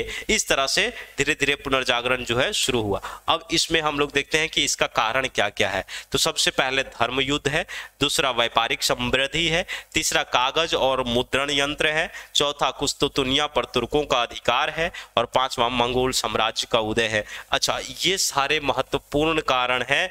अगर आपको ये सारे कारण की जानकारी नहीं होगी तो संभवतः ध्यान रखिए कि पुनर्जागरण किसी भी हालत में नहीं समझ सकते हैं। तो धर्म सुधार आंदोलन, धर्म युद्ध, क्रूसेड्स युद्ध की जब हम बात करने लगे तो धर्म युद्ध या क्रूसेड्स युद्ध है क्या, ये हुआ क्या और कब होता है, इसमें क्या होता है, मैपिंग के साथ भी समझेंगे और मैप के साथ साथ इसकी बातों को, आधारों को भी समझने की कोशिश करेंगे। ठीक है, चलिए, तो सबसे पहले हम लोग धर्म युद्ध की चर्चा कर लें। धर्म युद्ध क्या है, 11वीं शताब्दी के अंतिम दशक से 13वीं शताब्दी के अंत तक धर्म सुधार आंदोलन हुआ। अभी हमने जो कहा 1099, ठीक है, लगभग ये धर्म सुधार आंदोलन हुआ। ये आंदोलन लगभग 3 बार हुआ। कितना बार हुआ मैं बताऊंगा, कब कब हुआ कब नहीं हुआ। यह आंदोलन ईसाई धर्म के पवित्र स्थल जेरूशलम को लेकर के हो रही थी। किसको लेकर के हो रही थी, जेरूशलम। देखिए यहाँ पर यहूदी लोगों का कहना था ये मेरा है, इस्लाम लोगों का कहना था ये मेरा है ना। तो इस्लाम और ईसाई में झगड़ा हो गया, किसको लेकर के, जेरूशलम, जेरूशलम को लेकर के। जेरूशलम है कहाँ, है ना, इस चीज को भी बताएंगे। ये आंदोलन हो रहा मुसलमान, सेल्जुक तुर्क और ईसाई यहूदी, इसको लेकर के ये आंदोलन हो रहा। चलिए सबसे पहले हम लोग इसको मैप के माध्यम से समझ लें, तब फिर मजा आएगा इस चीजों को चर्चा करने में, है ना। तो मैप ले लेते हैं एक, जो जेरूशलम का युद्ध हो रहा, फ्रेश मैप लेते हैं ताकि आपको समझ में भी आएगा। देखिए सबसे पहले ये लीजिए ताकि आपको ये दिखाई दे कि जेरूशलम है कहाँ। ये हो गया हमारा जेरूशलम का मैप। एक मैप और लेते हैं जिससे आपको क्लियरली पता चले कि ये युद्ध कब कब हुआ, कितना बार हुआ, 4 बार, 5 बार, 3 बार, है ना। देखिए ये वाला, और उसमें पुनर्जागरण का क्या योगदान रहा, ये समझना है। धर्म क्रूसेड्स हम लोग नहीं पढ़ रहे, लेकिन क्रूसेड्स का मतलब समझ ले, क्रूसेड्स है क्या, धर्म युद्ध है क्या, उसको समझ ले। ये वाला एरिया देख रहे हैं, ये वाला एरिया है जेरूशलम। क्या है? जेरूशलम, ठीक है। किंगडम ऑफ जेरूशलम, क्या है? Kingdom of Jerusalem. ये वाला सेल्जुक तुर्क, यहां तक ये बॉर्डर है सेल्जुक तुर्क का। अब सेल्जुक तुर्क जो है, इसका कहना था मेरा है। अब देखिए ये वेजेंटाइन अंपायर है ना, ये वेजेंटाइन अंपायर यहां पर है। अब वेजेंटाइन अंपायर का कहना था ये मेरा है, इसका कहना था ये मेरा है ना। किसका? सेल्जुक तुर्क का। भाई तो स्वाभाविक है ये वाला एरिया मान लेते हैं कि अगर इसके सटा हुआ है तो हो सकता है कि ये, लेकिन वैसा नहीं। पॉलिटिकली, राजनीतिक दृष्टि से हम देखें तो अगर राज्य कहीं भी है उसका अधिकार कहीं भी हो सकता है ना। तो वेजेंटाइन अंपायर दावा करती थी ये मेरा है, ये दावा कर रहा है कि ये मेरा है, भाई इसको जीतना है। तो पहली बार है ना, पहली बार फर्स्ट क्रूसेड्स जो है 1096 से 99 तक चली। कब से कब तक चली? 1096 से 1099 तक चली पहली बार, क्लियर। सेकेंड क्रूसेड्स 1146 से 48 तक।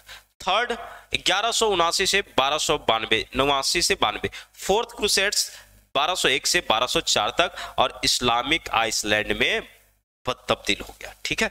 चलिए ये बदल गया, क्रूसेड्स का मतलब समझ गए। हुआ क्या कि यहां पर जब क्रूसेड्स की लड़ाई करते थे तो लोग सैनिक युद्ध करते थे और फिर वापस इटली चले जाते थे, फिर कुछ दिन ठहरते थे, फिर वापस यहां आते थे, ठीक है। यही था धर्म युद्ध, यही भूमि है। ये इधर मेडिटेरियन सी है ना। ये वेजेंटाइन एम्पायर अगर आप देखेंगे मैप में तो ये वाला देखिए, ये रोम, क्या है ये रोम, और इधर ये वेजेंटाइन अंपायर है। और ये वाला एरिया को क्रूसेड्स को लेकर के युद्ध, सॉरी ये वाला एरिया को क्रूसेड्स को लेकर के युद्ध हो रहा है। यहाँ पर देखिए जेरूशलम है, क्योंकि ये तो मेडिटेरियन सी है, ये वाला सी है ना। तो ये वाला जेरूशलम एरिया है, और इसी को लेकर के इधर अरब है, अरब सेल्जुक तुर्क वाला एरिया। ये लोग जो थे ये कहते थे ये हमारा है ना। आइए चलिए फिर से हम लोग बात कर ले। अब कहता है ये आंदोलन दो धर्मों के बीच में हुआ। किसके किसके बीच में हुआ?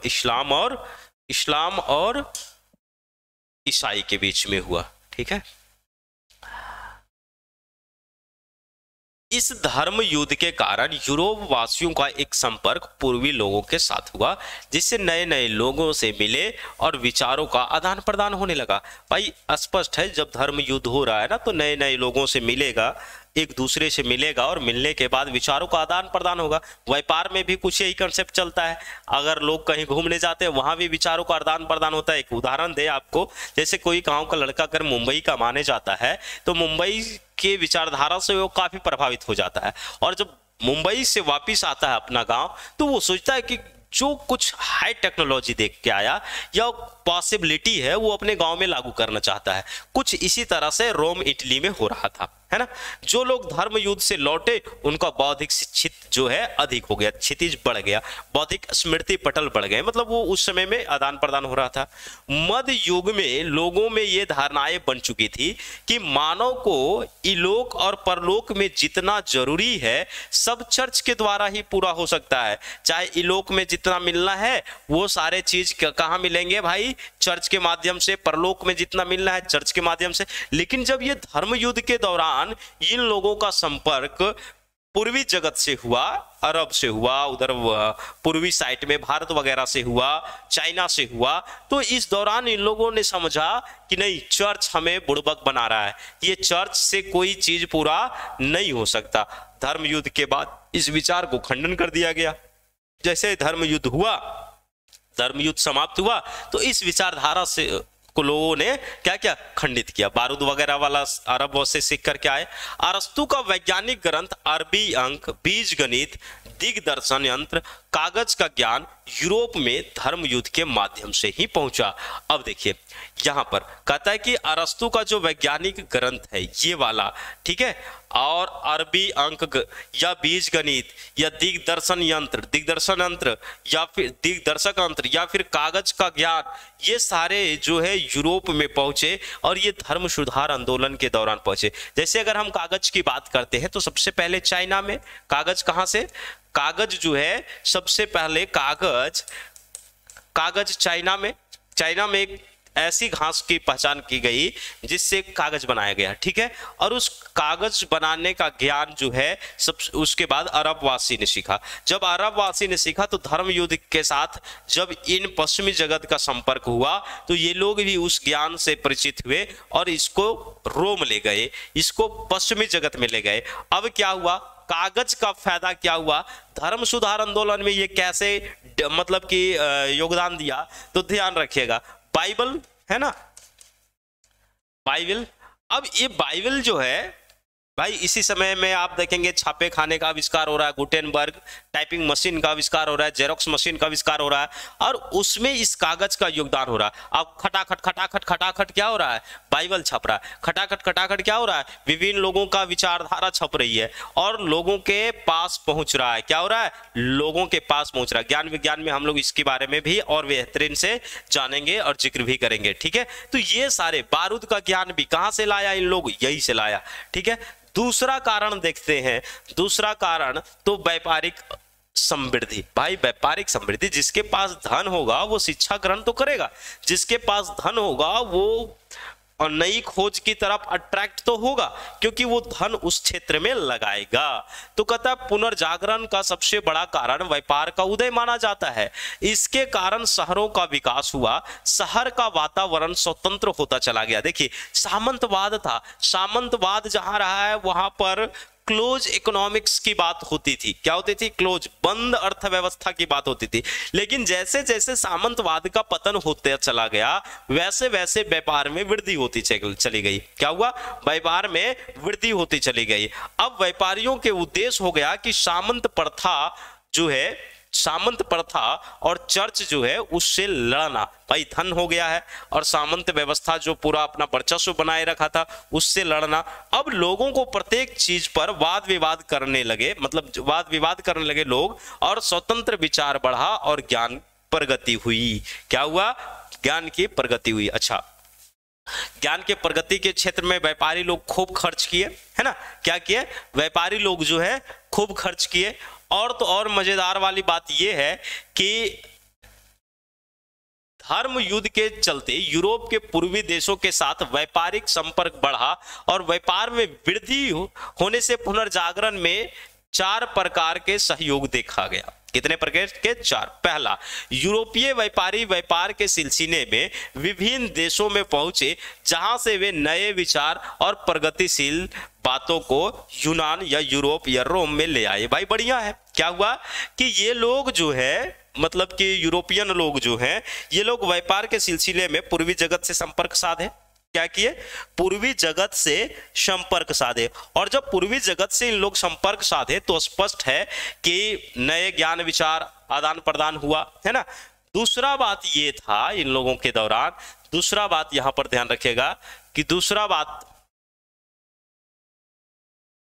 व्यापार के विकास, है ना। व्यापार के विकास ने नए नगर जैसे वेनिस, मिलान, फ्लोरेंस, आंगलबर्ग, नूरेनबर्ग आदि का जन्म हुआ और ये नगर अंतरराष्ट्रीय व्यापार का केंद्र बन गए। जब देखेंगे तो पूरा का पूरा भी हम आपको दिखाएंगे, हो सकता है सब के कहां पर बसे हुए हैं ना। व्यापार का केंद्र बन गए जिससे व्यापारियों एवं यात्रियों का आना जाना निरंतर लगा रहा। लोग अब चर्च के प्रति शंका व्यक्त करने लगे। तीसरा, व्यापार से अत्यधिक धन संग्रहित हुआ, अब उन्हें विद्या अर्जन का अवसर मिल गया। जब खूब हुआ, खूब विकास हुआ, फ्लोरेंस से इटली के फ्लोरेंस शहर से मानते हैं ना, इसके पीछे रीजन था। ये फ्लोरेंस बहुत ही विकसित देश हो गया, विकसित शहर हो गया। यह अवसर मध्य युग में केवल पादरियों को ही था, लेकिन अब जनसाधारण को भी सुलभ हो गया। व्यापारी लोग कला और का पोशाक बन गए, विद्वानों को अपने यहाँ प्राश्रय देने लगे। क्या हुआ, व्यापारी लोग थे, ये कला का बहुत बड़ा पोशाक बन गए। देखिए जब धन अच्छा हो जाएगा ना तो आप भी सोचिएगा बहुत सुंदर महल बनाए, बहुत सुंदर घर बनाए, एक से एक डिजाइन वाला घर बनवाए, है ना। तो ये कला का पोशाक है कहीं ना कहीं। उसी तरह से जब फ्लोरेंस निवासी, इटली निवासी के पास अत्यधिक पैसे हो गए तो स्पष्ट है यहाँ पर कि इन लोगों ने भी कला को संरक्षण दिया, अपने यहाँ शिक्षा को संरक्षण दिया, अपने यहाँ विद्वान दार्शनिक को शिक्षा दिया। और यही रीजन है, आपको पता होना चाहिए कि जब 1453 में कुस्तुनतुनिया का पतन हुआ तो वहां से जब ये सारे लोग भागे तो फ्लोरेंस के व्यापारी लोग, धन संपत्ति वाले संपन्न लोग जो है अपने यहाँ बुला बुला करके संरक्षण दिए और उन्हें टेंशन मुक्त कर दिए, किसी तरह का खतरा भय ना हुआ, है ना। फ्लोरेंस जो इटली में पुनर्जागरण का कारण बड़ा केंद्र रहा था, बड़े बड़े महाजन और मालदार यहीं पर बसे हुए थे। व्यापार में शुद्ध अति आवश्यक था लेकिन चर्च इसकी मान्यता नहीं देता था, अतः व्यापारियों ने इसका विरोध किया। अच्छा एक चीज और देखिए, यहाँ पर एक बात और है, व्यापार में बड़ा अच्छा बात आया, व्यापार बिना शुद्ध का तो चलेगा नहीं, है ना। लेन देन तो करना होगा, उधारी तो लेना होगा, ब्याज पर तो पैसा लेना होगा, शुद्ध का मतलब ब्याज पर लेना होगा। अब चर्च इसकी इजाजत नहीं देती थी। उन्हें लगता था कि भाई व्यापारी ऐसे काम करके बहुत धनी हो जाएंगे, संपन्न हो जाएंगे, तो वो धर्म से ऐसा जोड़ रखा था कि नहीं, बाइबल में ऐसा लिखा हुआ है कि सूद लेने वाले सबसे बड़े पापी होते हैं, वो नर्क को भोगते हैं। इस डर से उनके जब मानसिकता पर कब्जा कर लिया था तो कोई भी व्यक्ति, आम जन जो है वो सूद नहीं लेता था। लेकिन व्यापार में तो बिना सूद का काम चलेगा नहीं। अब इस परिस्थिति में क्या हुआ कि यहाँ पर ये लोग इसका विरोध करने लगे, है ना। बोले सूद नहीं लेंगे तो व्यापार कैसा होगा। और सामंतवाद से कहीं ना कहीं इटली जो है ये प्रभावित नहीं था। हम लोग इटली में ही, फ्लोरेंस में ही क्यों, उसमें इस चीज को जिक्र करेंगे, ध्यान रखिएगा। चलिए अब हम लोग देख ले थोड़ा सा रोम का चित्र, है ना। तो रोम का जब चित्र देख लेते हैं, मैप देख लेते हैं, तो उसमें स्पष्ट आपको क्लियर पता चल जाएगा। ये है फ्लोरेंस और रोम, इटली शहर। हर चीज आपके दिमाग में बन जाएगा। देखिए ये फ्रांस, स्विट्जरलैंड, स्विस वाले लोग हैं, ये इटली है, इटली ये पूरे का पूरा एरिया इटली के अंतर्गत आता है। इटली की राजधानी यहाँ पर देखिए, यहाँ रोम है, क्या है, रोम है यहाँ पर, ठीक है। ये नेपल्स शहर, और ये फ्लोरेंस जहाँ से पुनर्जागरण हुआ, ठीक है, फ्लोरेंस। अब देखिए इधर अरबियन सी, ठीक है, इधर भी कौन सा सी है, तो थायरन सी। इधर भाई इधर भी एक सी है जिसको लाइबियन सी कहते हैं। उसके बाद मेडिटेरियन सी है। अब ध्यान रखिए ये सारे सी जो है, ये सी के किनारे बसे इटली अब व्यापार बड़ा जबरदस्त हो रहा है यहाँ पर, है ना। ये इस इधर से जोड़ने का काम कर रहा है। क्या कर रहा है, जोड़ने का। व्यापारी लोग यहाँ आते आसानी से और फ्लोरेंस शहर में अपने सामान को बेचते और फिर यहाँ से ये सामान को वापस ले जाते, ठीक है। इस परिस्थिति में क्या हुआ, यहाँ से विभिन्न सारे देशों में जो व्यापार की वस्तुएं, आवश्यक की वस्तुएं थी, ये जाने लगी। परिणाम क्या हुआ कि फ्लोरेंस बहुत जल्दी देखते देखते धनी बन गया। अच्छा गुजरात को इतना धनी क्यों मानते हैं? गुजरात एक व्यापारिक केंद्र था। अकबर क्यों उतना जोर मचाया हुआ था कि गुजरात हमें चाहिए? गुजरात एक धनी संपन्न शहर था। गुजरात एक सामरिक दृष्टि से सुलभ और सुदृढ़ था, है ना। वहां से व्यापार करना सुलभ था, सहज था। तो इस परिस्थिति में हम देखते हैं कि कहीं ना कहीं अगर जो समुद्री इलाके में सटे हुए वो शहर ज्यादा विकसित किया। क्लियर। आइए अब अगला कारण देखें तो हमारा हो जाएगा कागज और मुद्रण यंत्र। भाई ये तो हो ही नहीं सकता। कहता है कि इसके बिना पुनर्जागरण सोच ही नहीं सकते थे। यूरोप में कागज और मुद्रण के बिना पुनर्जागरण संभव ही नहीं था, है ना। अपनी विचारधारा लोग कैसे पहुंचाते? जैसे कहते हैं कि साहित्य समाज का दर्पण है। क्या है? साहित्य जो है वो समाज का दर्पण है। तो साहित्य अगर ना हो तो पुनर्जागरण होना या समाज में बौद्धिक जागृति लाना बहुत कठोर वाली काम है। ऐसा मानो कि हथेली पर दही जमाने का समान है ना। तो अगर कागज मुद्रण के आविष्कार ना होता, इसका विकास ना होता, तो संभवतः उस युग में भी पुनर्जागरण उतना ही कठिन हो जाता। ठीक है। कठिन होने के पीछे लॉजिक भी था कि भाई अगर ये हुआ तो इसके माध्यम से जल्दी जल्दी छपे और छपने के बाद आम लोगों तक भी पहुंचा। कागज का आविष्कार चाइना में हुआ, वहां से कागज बनाने की तरीका अरबों ने सीखा और फिर उसे स्पेन के रास्ते यूरोप में फैला दिया। ठीक है, कैसे कैसे कागज हुआ, कागज दुल्हनियां कैसे कैसे पहुंची, आज हम लोग बहुत आसानी तरीके से पेन और कॉपी लेते हैं। ऋषि मुनि पहले वो इंक विभिन्न फूलों के रसों के माध्यम से बनाते थे और मोर के पंख से लिखने का काम करते थे। ठीक है, इटली आरंभ से ही सबसे अच्छे क्वालिटी का कागज बनाता था। इटली में सबसे अच्छा क्वालिटी का कागज बनता था पहले शुरू से ही, क्योंकि इटली में जो घास मिली थी, जिस घास से बनाई जाती थी, वो बहुत ही बेहतरीन क्वालिटी का था।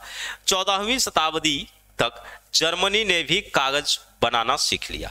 15वीं शताब्दी के मध्य में जर्मनी के गुटेनबर्ग एक टाइपिंग मशीन का आविष्कार कर लिया।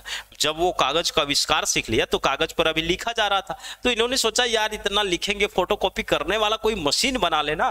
तो इन्होंने गुटेनबर्ग ने टाइपिंग मशीन बना दिया। क्या क्या, जर्मनी क्या था, और ये टाइपिंग मशीन बनाया। अब कागज लगाया, खटाखट टाइपिंग हो रहा है, गुटेनबर्ग का टाइपिंग मशीन। ठीक है, इन्होंने टाइपिंग मशीन बना दिया।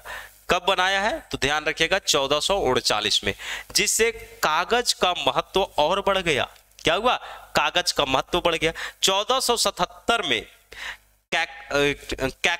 कैक्सटन, क्या नाम है, कैक्सटन, 1477 में कैक्सटन ने ब्रिटेन में छापा खाना स्थापित कर दिया।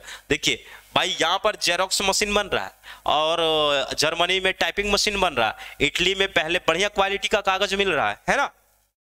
अब यह यंत्र जो है धीरे धीरे धीरे धीरे यूरोप में फैलने लगा, और जब फैलने लगा तो बाइबल से लेकर के एक से एक पुस्तकों की टाइपिंग होने लगी, एक से एक पुस्तकों की जेरोक्स होने लगी, और ये जेरोक्स इतनी सस्ती हो गई, इतने पुस्तक सस्ते हो गए कि हर एक लोगों के घर घर पहुंच गई। बड़ी तेजी से पुस्तकों की छपाई शुरू हो गई। जब पहली बार इरैम्सन्स, देखिएगा ध्यान रखिएगा, कहा जाता है कि ये इरैम्सन बहुत बड़े आलोचक थे, है ना। इरैम्सन्स जो है ये बहुत बड़े आलोचक थे, और इन्होंने जब पहली बार अपने पुस्तक को क्या किया, पुस्तक का नाम है प्रेज ऑफ फॉली। क्या नाम है, प्रेज ऑफ फॉली। तो प्रेज ऑफ फॉली का जब पहली बार छपाई हुआ तो कहा जाता है कि सबसे ज्यादा बिका, हाथों हाथ कई हजार पुस्तकें ये बिक गया। अब ज्ञान पर विशिष्ट लोगों का एकाधिकार समाप्त हो गया। भाई ये तो उजागर कर दिया। ये पुस्तक नाम याद रखिएगा, बहुत इंपॉर्टेंट है कि प्रेज ऑफ फॉली के लेखक कौन है, इरास्मस। कौन है, इरास्मस। तो इरास्मस जो है, इरास्मस ने ही प्रेज ऑफ फॉली नामक पुस्तक की रचना किया था, और सबसे ज्यादा बिकने वाली अपने समय में पुस्तक थी ये। अब क्या हुआ कि बौद्धिक साहित्य सस्ते दामों पर मिलने लगे। अब जब बौद्धिक साहित्य सस्ते दामों पर मिल रहा है तो आम लोग भी अब पढ़ रहे हैं, आम लोग भी जानकारी हासिल कर रहे हैं। अब वो दिन गया कि बाइबल में यही लिखा हुआ था, अब वो दिन गया कि चर्च कह रहा है कि ऐसा ही होना था। भाई होना था तो क्या था, बाइबल अब सब कोई पढ़ रहा है। लोगों में साक्षरता की इच्छा के साथ साथ सांस्कृतिक जागरण की भावना भी बड़ा तेजी से विकास किया। बेकन ने कहा, सत्य सत्ता की नहीं वरना समय की पुत्री है की शिक्षा दी, है ना। देखिए अब यहां पर एक चीज हमेशा ध्यान रखिएगा, क्या, बेकन साहब का यह स्टेटमेंट था, क्या था, सत्य सत्ता की नहीं वरना समय की पुत्री है। क्या है, सत्य सत्ता की नहीं वरना समय की पुत्री है। और यह शिक्षा कौन दे रहा है, बेकन साहब दे रहे हैं। तो ये स्टेटमेंट हो सकता है आपसे पूछ लिया जाए कि सत्य सत्ता की नहीं बल्कि समय की पुत्री है, तो बताइए किसका कहना था, ये शिक्षा कौन दिया था, बेकन महोदय ने दिए थे। इस प्रकार हम देखते हैं कि लोग अब तर्क वितर्क करने शुरू कर दिए, किसके प्रति, चर्च के प्रति, धर्म के प्रति। ठीक है, अगला आइए, कुस्तुनतुनिया पर तुर्कों का अधिकार। तो कुस्तुनतुनिया पर तुर्कों का अधिकार मैं बता चुका हूं अभी। 1453 में मोहम्मद सुल्तान द्वितीय ने आक्रमण किया, अटैक किया और अधिकार कर लिया। 1453, ठीक है।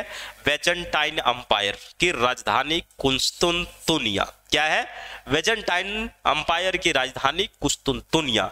ये पूर्वी रोमन साम्राज्य था। क्या था, पूर्वी रोमन साम्राज्य था, और इसे पूर्वी रोमन साम्राज्य पर सदैव के लिए अधिकार हो गया तुर्कों का। कुस्तुनतुनिया पर तुर्कों के अधिकार से दो परिणाम निकला। क्या है भाई, जब कुस्तुनतुनिया पर अधिकार हो गया तुर्कों का, तो इसका दो परिणाम निकला। पहला परिणाम माना जाता है कि जब कुस्तुनतुनिया पर उस्मानी तुर्क सेल्जुक तुर्कों का अधिकार हुआ तो पूरब से पश्चिम की ओर होने वाली व्यापार का मार्ग अवरुद्ध हो गया। ठीक है, हम लोग इससे पहले भी पढ़े थे ना, भारत में यूरोपियों का आगमन में मैंने बहुत डिटेल में बताया था इसको, शायद याद होगा।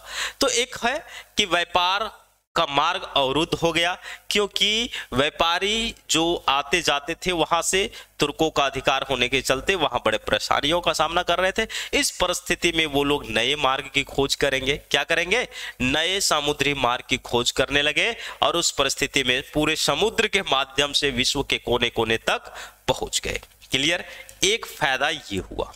दूसरा फायदा क्या हुआ कि कुस्तुनतुनिया लगभग 200 वर्षों से कला एवं विद्या का केंद्र रहा था, और जब यहाँ पर एक से बढ़कर एक दार्शनिक, शिल्पकार, चिकित्सक रहते थे। अतः जब तुर्कों का अधिकार हो गया तो वहां से तुर्कों के द्वारा बहुत परेशान हुए, और ये लोग भाग करके यूरोप के विभिन्न जगह में गए। जाना लाजमी था, है ना, पीछे नहीं भागते भाई। अगर नहीं भागेंगे तो क्या करेंगे? लास्ट उपाय भागना। तो ये लोग वहां से भागे और पीछे की ओर गए, और जाते जाते इन्होंने यूनान के पांडुलिपि, ज्ञान, विज्ञान सब कुछ साथ में ले गए।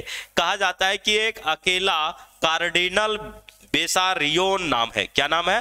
कार्डिनल बेसारियोन। ये कार्डिनल बेसारियोन एक अकेला व्यक्ति लगभग 800 यूनानी पांडुलिपि अपने साथ इटली लेकर के पहुंचा। कहां पहुंचा? इटली। तो भाई ये लोग ज्ञान, विज्ञान, ज्ञान ऐसी चीज है ना कि आप जहां जाइएगा साथ में जाएगा। बाकी जीवन में जितना चीज आप अर्जित कर लीजिए, कुछ साथ में नहीं जाएगा, है ना। आइए, मंगोल साम्राज्य का उदय। ये देखिए, मंगोल साम्राज्य बहुत महत्वपूर्ण है। मंगोल साम्राज्य का भी कभी वर्चस्व था, जो कि लग रहा था सिकंदर जैसे ये चंगेज खां भी पूरी दुनिया को हिला डालेगा। खैर कोई बात नहीं, हम लोग देखेंगे। मंगोल जो है, विशाल मंगोल साम्राज्य के आंगन में एशिया और यूरोप के बीच संपर्क स्थापित होने से पुनर्जागरण को बहुत बड़ी प्रेरणा मिली। इसका पिक्चर में दिखाऊंगा कि मंगोल कहाँ फैला हुआ था, किस तरह से था। 13वीं शताब्दी के प्रसिद्ध मंगोल नेता चंगेज खां की मृत्यु हो गई। ठीक है, चंगेज खां आया था ना मंगबरनी का पीछा करते हुए, भारत सिंधु नदी तक आ पहुंचा था। इल्तुतमिश उस समय राज्य कर रहा था, शासन कर रहा था। उसके साम्राज्य के उत्तराधिकारी के रूप में कुबलई खां बना। कौन बना? कुबलई खां। और वह एक विशाल साम्राज्य पर शासन किया, जिसने रूस, पोलैंड, हंगरी आदि देश भी शामिल थे। कुबलई खां के दरबार विद्वानों, धर्मगुरुओं, व्यापारियों और यात्रियों का केंद्र था। बहुत अच्छा है, देखिए समझने की कोशिश कीजिएगा, है ना। ये है मंगोल एम्पायर। देखिए ये भारत है, ये वाला सिंधु नदी है ना, सिंधु नदी। तो भारत की सीमा है ये वाला इस तरह से। तो ये सिंधु नदी के सीमा के तट पर पहुंचा था मंगबरनी। कौन पहुंचा था? सॉरी, मंगबरनी बोलते हैं चंगेज का, है ना। चलिए, तो ये वाला एरिया आप देख रहे हैं, ये मंगोलों का एरिया। बहुत बड़े भूभाग पर मंगोलों का क्या था? राज्य था। ठीक, अब ये मंगोल राज्य चंगेज खां के अधीन था। उसके बाद कुबलई खां शासक बना। कुबलई खां बहुत महत्वपूर्ण व्यक्ति था। इन्होंने भी सांकेतिक मुद्रा का प्रयोग किया था, कुबलई खां, है ना। मोहम्मद बिन तुगलक में पढ़े होंगे, मैंने पढ़ाया भी है। अब ये कुबलई खां दिखता कैसा था? तो कुछ इस तरह से दिखता था। देखिए, कुबलई खां कुछ इस तरह से दिखता था। कुबलई खां का दरबार लगा हुआ है, एक से एक विद्वान। कहा जाता है कि ये कुबलई खां अकबर की तरह था। किसकी तरह? अकबर की तरह, है ना। जैसे अकबर के दरबार में विभिन्न धर्म के विद्वान रहते थे और बात विचार करते थे, उसी तरह से कुबलई खां भी था। इसके दरबार में भी एक से एक विद्वान, दार्शनिक, व्यापारी, चिंतक सब कोई आते थे। बड़ा मजा इसके दरबार में था, कोई टेंशन नहीं था। कुबलई खां किसी के ऊपर जोर नहीं देता था, बड़ा इन लोगों को स्वागत भी करता था, और ये लोगों से बात विचार करवाता था, वाद विवाद में इंटरेस्ट रखता था। कौन? कुबलई खां। यही है ना कुबलई खां, है ना। इसके दरबार में पहुंचे, कुबलई खां के दरबार में एक व्यक्ति पहुंचा जिसका नाम था मार्को पोलो। क्या नाम था? Marco Polo. भाई ये कुबलई खां के दरबार पहुंच गया मार्को पोलो, ये कुबलई खां के दरबार पहुंच गया मार्को पोलो। ठीक है, किसके दरबार पहुंचा? कुबलई खां के दरबार पहुंचा। तो मैटर क्या है कुबलई खां के दरबार में? कुबलई खां के दरबार में धर्मगुरु, विद्वान, व्यापारी सब कोई रहते थे, यात्री आते जाते थे, यहाँ पर रुकते ठहरते। तो ये संपर्क बनने से बात विचार बढ़ी, फैली, और मंगोल राजसभा में पोप के दूत, भारत के बौद्ध भिक्षु, पेरिस, इटली, चीन के दस्तकार, कुस्तुनतुनिया और आर्मेनिया के व्यापारियों का संपर्क फारस तथा भारत के गणितज्ञों एवं ज्योतिषाचार्यों के साथ होने लगा। ठीक है, अब ये सारे चीज ये सीख करके यूरोप जा रहे थे और पश्चिमी जगत में उसका प्रकाश कर रहे थे, उन चीजों को लोगों को जानकारी दे रहे थे। परस्पर आचार विचार या विचार विनिमय से विद्वानों को बड़ा लाभ हो गया। वेनिस निवासी मार्को पोलो 1772 ईस्वी में कुबलई खां के दरबार में गया। मार्को पोलो के बारे में भी बताया था मैंने। मार्को पोलो के जो यात्रा वृत्तांत था उससे काफी यूरोपियन प्रभावित हुए थे, है ना, और नई मार्गों की खोज में बहुत बड़ा ये सहायता दिया था, बहुत कुछ लिखा था। कहा जाता है कि जब वह दरबार से लौट करके अपना यात्रा वृत्तांत लिखा तो यात्रा वृत्तांत के प्रकाशन से यूरोपीय के मस्तिष्क पर गहरा छाप पड़ा। इन्होंने पूर्वी जगत के बारे में लिखा कि देखो पूर्वी जगत कैसी है। हम लोग अभी मध्यकाल वाला एरिया में जी रहे हैं ना, पूरा हमारे धर्म है, अंधकार युग है। जाकर के पूर्वी जगत को देखो कैसा शहर है, कैसा राज्य है। मंगोल के संपर्क से कागज एवं मुद्रण, कुतुबनुमा बारूद की सर्वप्रथम जानकारी मिली। ये बारूद की जानकारी वही मंगोलों से मिला। और मार्को पोलो के विवरण से प्रभावित होकर के कोलंबस समुद्री यात्रा द्वारा चीन पहुंच गया। कहां पहुंच गया? समुद्री यात्रा के माध्यम से कोलंबस जो है चीन पहुंचा। अब देखिए ऐसा नहीं कि कोलंबस सिर्फ यहाँ पर क्या कहते हैं इसको, कोलंबस जो है सिर्फ अमेरिका की खोज किया। भाई वो समुद्री मार्ग की चक्कर लगाते हुए वो चाइना भी पहुंच गया, और उसके बाद तो धीरे धीरे पूरे दुनिया सिमट गया, है ना। चलिए, तो उम्मीद करता हूं पुनर्जागरण का मतलब, पुनर्जागरण है क्या, पुनर्जागरण के कारण क्या है, पुनर्जागरण के कौन कौन से कारण बहुत इंपॉर्टेंट थे, कौन कौन से बुक है, इन सारी चीजों को जो मैंने समझाया उसे ध्यान से देखे होंगे, सुने होंगे। उम्मीद करता हूं कि अगर समझ में आ गया है तो सवाल भी बन जाएंगे, है ना।